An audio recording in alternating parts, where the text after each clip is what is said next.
ভালোবাসা হবে মানে ভালোবাসা হবে।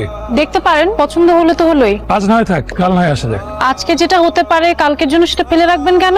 একটু পরে সন্ধ্যা নামবে, মসজিদে আজান শুরু হবে, ধর্মপ্রাণ মুসল্লিরা মসজিদে যাবে, বাকিরা ঘরে ফিরবে, সূর্যটা ডুবে যাবে, অন্ধকারে খুব একটা ভালো বোঝা যাবে না।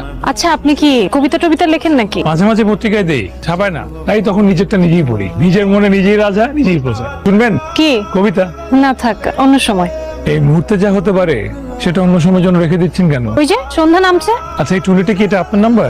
এটা আমার মামার নাম্বার, এই বাড়ির মালিক উনি। কারেন্ট আছে? আছে গ্যাস আছে? আছে পানি আছে? আছে ইন্টারনেট আছে? ইন্টারনেট কানেকশন আছে, ডিশ কানেকশন আছে, ময়লাওয়ালা আছে, দারোয়ান আছে, আর কিছু? তাহলে তো সব ঠিকঠাক আছে।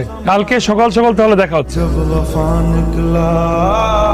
কাকে চাচ্ছিলেন? জি, গতকালকে বাসা ভাড়ার ব্যাপারে কথা বলে গেছিলাম। ওই আমাকে তো কেউ এরকম কোনো কিছু বলেনি।